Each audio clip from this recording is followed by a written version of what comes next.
What's up, Broly? So, welcome sa ating second Tagalog channel. Sa video na to, bisita natin si Tito Gaming para bigyan tayo ng feedback or yung personal review niya sa bagong mouse ni Fantech, which is yung Fantech Helios 2 Pro S. By the way, disclaimer lang guys, wala kaming planong gawin tong quick collab na to, video na to. Niyaya ko lang talaga sila dito sa studio para tumambay. Pero since sinusuportahan nga natin si Tito Gaming and sinusuportahan din niya tayo, so nag-collab na kami. So, ayun. So, welcome sa studio, Tito Gaming, aka Rashid, baliktad no? So, medyo raw lang to guys, huwag kayo masyado ma-expect ng sobrang quality, pero at least makikita niyo yung actual feedback namin sa bagong mouse ni Fantech. Para sa akin, around 2 days ko pa lang to gamit, pero kitang-kita na namin yung difference nung original version tsaka yung Pro 2S. So ano masasabi mo, Tito Gaming? By the way, pakilala ka muna para dun sa mga hindi pa nakakakilala sa'yo sa channel. Hello, ako nga pala si Rashid of Tito Gaming YouTube channel. Sir Marvin, thank you for the opportunity. Regarding sa Fantech Helios 2 Pro S, ang significant changes na napansin ko agad-agad is the coating quality, no? Yung improvement na in-implement ni Fantech. Dito kasi sa Fantech, okay naman yung coating niya ng Fantech Helios 2 Pro, pero may slight powdery feeling na pag tumagal, medyo dumudulas yung kamay natin. So, medyo mahirap siya hawakan. Sige, pakita mo. Kumpara dito sa bagong Helios 2 Pro S, kaya mong hawakan ng dalawang daliri. Ayan, ganyan siya kakapit talaga. So, ayun, kahit na igayang-gayang mo. Ayaw ba ng mouse niya? Ayun nga eh. Eto, hindi mo siya mahawakan, yung first Helios 2 Pro version, hindi mo siya mahawakan, hindi mo siya mag-grip ng dalawang daliri. Again, ito, sobrang grippy niya, no? Although, makikita mo na nagmo-moist siya, pero yung greater advantage naman ay sobrang kapit niya sa pakiramdam.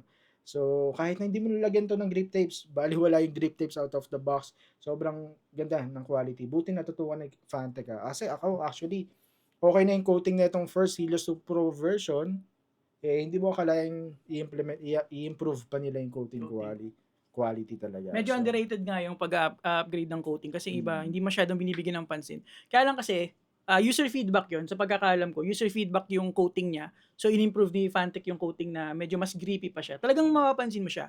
Pero aside from that, right out of the gate, yung mga napansin namin na difference, actually based na rin sa specifications, is yung primary buttons niya or yung mouse clickers niya or yung micro switches niya, pinalitan din from optical, di ba? From optical to yung typical na Wano, blue shell pink dot. So maganda yung niya. Sobrang satisfying niya and tested na rin siya. Maraming prefer yung ganitong switch compared sa optical.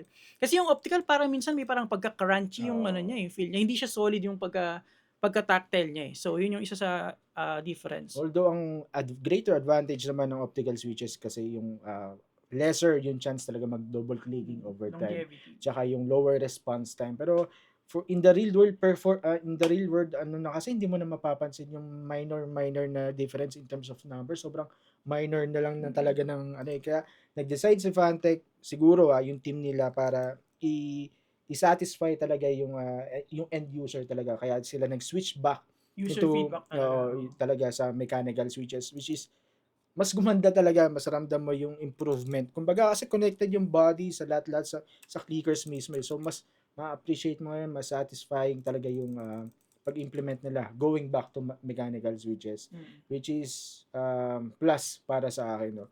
Kasi ako di ko hanggang sa ngayon, no, so parang 2 years na yung optical switches, parang hindi mo makita kung ano nga ba yung advantage talaga ng optical switches. So, going back to mechanical switches is a huge plus for me.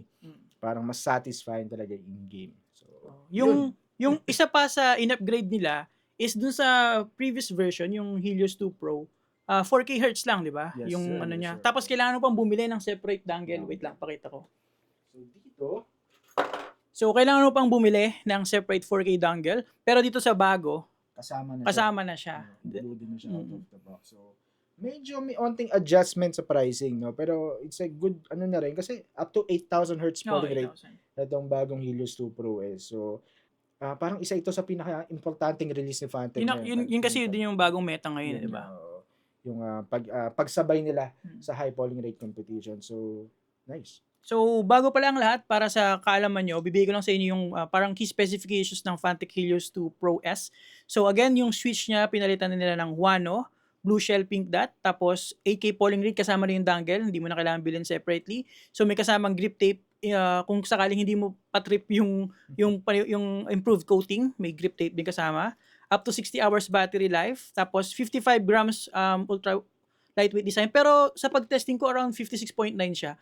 Ang sabi ni Fantech nung tinanong ko is, depende raw kasi sa kulay. Plus or minus. Sa kulay nung model mo, tsaka kasi nga bago yung switch niya. Pero, yun, around that range din. Tapos, ang sensor niya is yung subok pa rin na PixArt 3395. Tri-mode connectivity pa rin siya and may 6 macro buttons siya. So, yun. For the sizing, sa mga hindi pa familiar dito sa Fantech Helios 2 Helios 2 Pro shape. Ito ay totally inspired sa Zowie S2 shapes family talaga. So, isa siyang ambidextrous shape na small to medium ang sizing. Let's say, super friendly sa dito sa atin sa Pilipinas, sa mga hand size natin. So, madali lang naman siya. Hindi naman siya super laki, hindi rin siya saksakan ng liit. Ganun lang siya kasimple na ambidextrous shape, which is again inspired heavily sa Zowie S2 shapes family. So, another plus kasi knowing Zowie S2, ang tagal na sa gaming scene parang gamit na gamit, binabalikan ng mga pro players talaga. Kaya, ang sarap. Yun. Maganda yung inspirasyon. Natawa lang ako kasi wala kaming planong gawin to. Tapos di namin alam kung anong gagawin namin. Pero once we started, makita nyo naman. Basta alam mo naman yung produkto, kayang-kaya yan Tapos, ang isa pa sa nagugustuhan ko sa Fantech, kasi itong Helios Pro shape na to, multiple years na ganyan yung shape. Kumbaga, they've invested dun sa mismong shape, tapos incrementally, ini-improve lang nila, sumasabay lang sila sa meta, pero yung shape niya, tried and tested pa rin. So, halimbawa ako, bumili ako nito, let's say 2020, 2021. Hanggang ngayon, andun pa rin yung shape na kung gusto ko siya, yun pa rin yung makukuha kong shape. Maalagaan ka. Tapos, hindi ka naman mabibitin sa specs kasi nga, in-upgrade nila yung polling rate, in-upgrade nila yung grip, yung buttons, inaayos din nila. So, incremental upgrade masasabi natin, pero at the same time, at least nandun na yung gusto mo, yung preference mo, di ba? Kumbaga, quality of life improvement matatawag. Kung familiar kayo sa YouTube namin ni Sir Marbs, nagsimula yung Helios Pro XD3 review around 2020. Talagang nag-update, nag-version 2, nag-version 3, itong Helios 2 Pro. And ito, lumabas na yung pinakabagong Helios 2 Pro S. And for me, big statement yung pag-categorize ni Fantech dito sa esports, no? Esports category. Kasi for me, ngayon sila naging confident na rin siguro, no, Sir Marbs, na parang ilinya, isabay yung mga produkto nila na ito sa competitive gaming talaga, sa competitive gaming scene talaga. So, I think ito na yung pinaka Same pa rin ba siya dito? Oo, dito. So, ito yung dito rin siya inspired. ito yung Helios XD3. So, ito yung version 1. Ito yung version 1, ito yung lolo niya. Kita mo nga. Diba? So, dito nagsimula yung istorya ng Fantech Helios. No? So, madumi. May changes sa itsura, no? Pero ngayon mas ginawang minimal, mas attack mode feeling, no? Lalo na luminyo sila sa esports category. Ay, so, yun. May isa pala ako na napansin, no? Kasi sabi dun sa product page nila, in-improve daw nila yung parang structure quality ng mouse. And napansin ko siya kasi ito yung una, di ba? Ayun, may alog siya Tsaka sa ilalim yung Teka lang, isin natin. Yan. Ayun, meron Ito, wala ka masyado mararamdaman. So, yun yung mga improve. Ngayon, moving on, so nabigyan na namin sa inyo yung parang basic key specifications niya and mga improvements niya. Hingi naman natin ngayon yung feedback ni Tito Gaming nung tinry niya kanina sa gaming, yung Helios 2 Pro S. 2 Pro S. Tapos ako naman magbibigay ng feedback kasi iba yung preference namin pagdating sa shape and size. Siya muna. Una sa lahat, well, for example, pag nasanay ka naman kasi sa mga 1000 Hz polling rate wireless gaming mouse, parang yung transition kasi from 144 to 165 Hz polling rate, refresh rate monitor, parang yun yung speed and accuracy na ma-experience natin. So, disclaimer lang, no, sa mga hindi pa familiar sa high polling rate wireless capability ng isang gaming mouse, kung wala kang tutok, wala talaga. Hindi mo mapapansin yung improvement na tinatawag, no. Pero pag once ginamit mo siya ng ginamit, continuous yung progress, mapapansin mo mag-iiba talaga ang hirap i-measure, no, without any equipments, no? Pero sobrang ang healthy, fast lahat fast gaming experience talaga lahat. So makakaramdam ka ng significant changes talaga with regards to aiming.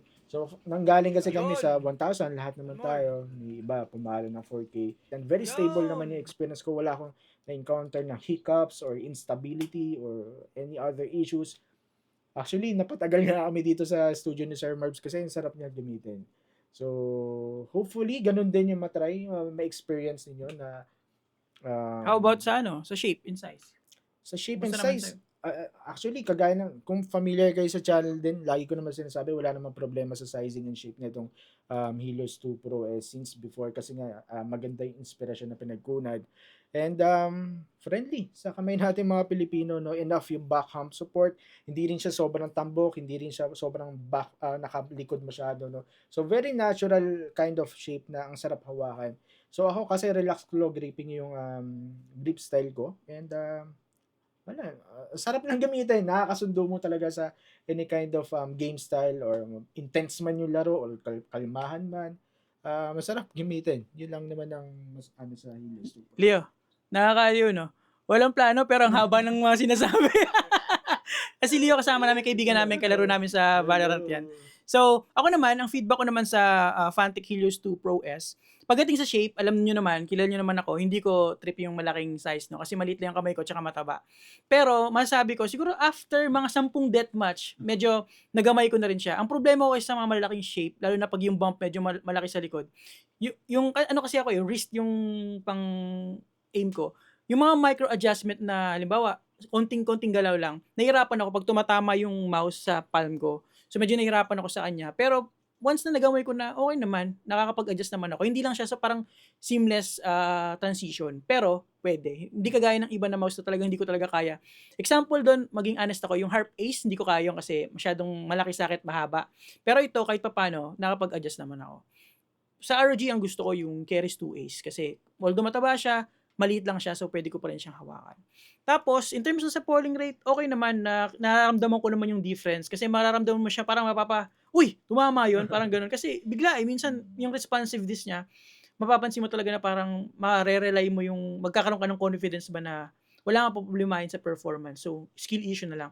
Napanood ko pala yung video mo, Ma'am Shang, ng Nuts About Gaming kanina. Sinabi mo na kahit mataas yung polling rate nun, kung hindi ka talaga maano sa tutok, halimbawa, bumabalik ka sa pader, 1,000 Hz, 8,000 Hz, parehas lang. So, mas bibilis lang yung pagtama ng bala mo sa pader. So, napanood ko lang yung kanina, naalala ko lang. Which makes sense naman. So, yun. So, nabigyan na namin sa inyo yung key specifications, yung feedback namin sa mouse. Ngayon, ang huling tanong ko sa iyo, Tito Gaming, kung may room for improvement naman yung Fantic Helios 2 Pro S, ano ang pwede mong mabigay kay Fantic para kahit papano meron pa silang reiterate sa future? As of now, for me, para sa akin kasi gamit ko yung Helios 2 Pro, yung lumabas last year, no? So, yung pag-correct nila ng minor na sobrang kahit na hindi mo na i-correct kasi hindi mo na mapapansin, pero yung pag-correct nila ng minor, ng kakaunti, no? Sa mga bagay-bagay dito sa Helios 2 Pro is, I think, parang ang hirap kasi magsabi Okay ka na? okay na ako. Ang hirap, wala, sa kanya-kanyang preference natin, wala talagang perfect gaming mouse product, no? May kanya-kanya tayong standards and game style, play style, grip style, no? Mahirap magsabi ng perfectong produkto, pero sometimes nakukuha lang talaga ng brand kung ano yung tama na produkto na ilalabas para sa taon na ito. And for me, 10 out of 10, kompleto. Wala na akong Pero, hihiling pa. pero baka sabihin nila bias tayo. Wala namang perfect na product. Wala talaga. Ano Wala sa tingin talaga. mo, kung may nitpicking ka na mapipili na hindi mo trip dito, ano yun? Siguro yung mouse skates lang siguro na actually super minor. Actually, may Super kasama minor. yan na Oo. dots yung mga liliit So, Mas- pwede mo siyang palitan. Mas Sup- gagaan siya, di ba? super minor, pero kung na-test naman kasi nila ng ganito kalapat, super ano kasi siya. Actually, may correction na rin Kung titingnan natin sa Helios Pro, sobrang dapa siya. Oo, manipis. Diba? Ito medyo umangat na siya ng onte So, eto, kita mo, hindi ko napansin, di ba? Oo. May adjustments rin silang ginawa dito. Kasi dito, kung titignan natin, dead flat siya. Kumbaga, minor pero Oo. appreciated talaga Ito, yung umangat mga, na ng onte, and then yung quality ng skates, curve, smooth, Scroll wheel pala, hindi pa natin scroll na-check. wheel, Para sa akin, mas solid to, yung bago. Oo. Tinan mo. Pareha silang something, nakalimutan ko yung tawag F-switch encoder? Oo, parang ganun. Oo. Pero, parang may kakaiba dito, Oo, na mas maganda yung solid siya. implementation Oo. siguro dito. Pag dinaandahan mo siya, mas pronounced yung tactile feedback. Sa gaming space kasi ngayon, sobrang gamit na yung scroll wheel Oo. talaga. Kasi may mga gamers na gumagamit as jump itong Ako naman, scroll pangpalit wheel. naman ng pangpalit naman ng So weapon. kung ampaw din yung scroll wheel ng isang gaming mouse mo, wala, apektado yung kabuuan ng isang Tsaka gaming mouse. pagka pangit yung scroll wheel niya, yung button, nakakayamot gamitin. So big factor na sa isang gaming mouse na kaya mong bugbugin, i-spam yung scroll wheel talaga. So Wala akong masabing kailangan pa for improvement eh. Kasi, Ako naman, wala din ako masyadong mapansin. Gusto ko lang talaga yung shape. Gusto ko mas maliit lang talaga. Pero kaya excited ako sa basta excited ako sa ilalabas nilang mga bagong mouse. Hindi ko pa masabi. Basta kung alam niyo yung preferred ko na shape, abangan niyo na lang yung version, yung upgraded version nun. Pero wala din akong masabi sa shape niya. And sa performance niya, build quality niya. Ang hirap magsabi ng pangit pag okay yung mouse eh. No? Pero take note lang, full disclaimer lang, wala pang 1 week sa akin yung unit. Ngayon lang din niya tinry, araw na to. So, hindi pa natin malaman kung ano yung mga underlying issues na pwedeng lumabas. Siyempre, hindi natin alam. Pero as of the moment, as of this time of making the video, goods na goods namin yung mouse. Wala akong nakikitang problema dito. So, yun. Kung meron man na magkakaroon ng issue nito, i-share ko sa aking full review. Pero sa main channel na yon, sa English channel natin, abangan nyo na lang. So, tingnan natin kung magkakaroon ng review sample si Tito Gaming para maka-review din siya. Kung hindi, baka ipairam ko na lang dito sa ito para matry mo. So, yun lang naman. Sabi namin saglit haba na rin ng video eh. No? So, yan. Maraming salamat guys sa panonood. Subscribe kayo sa channel ko. Subscribe kayo kay Tito Gaming. Any last words to parang mawawala. Salamat Sir Marvin of Tech Biral for this opportunity. Ang sarap din yung may ganitong kakwentuhan sa review scene, no? Kasi masarap din, nakakapagbatuhan kayo ng idea talaga kung tama ba yung nafe-feel mo or ganito, ganyan. Malay mo kasi, iba yung pananaw ko sa pananaw lagi ng mga iba't ibang ano.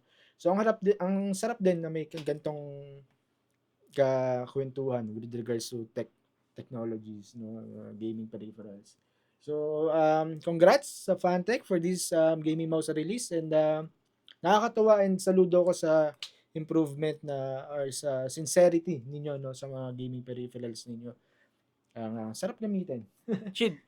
Ay. 17 minutes, di ko na ikakat to Diretso ko na to upload. Mukhang wala naman tayong wala naman tayong naging problema sa recording. So again, maraming salamat po sa pagnood sa aming video. Upload ko to sa channel ko and pwede mo tong upload sa Facebook mo kung gusto mo or i-share mo na lang. Kasi ayaw niya i-upload sa channel niya eh. Sabi sa akin na lang daw eh. Sabi ko nga, gawa kaming video kasi nandito naman na siya. Ayaw niya, pinilit ko lang. Kasi nga para mag-upload pa, di ba? Hindi nag-upload eh. At least Fantech yung first natin.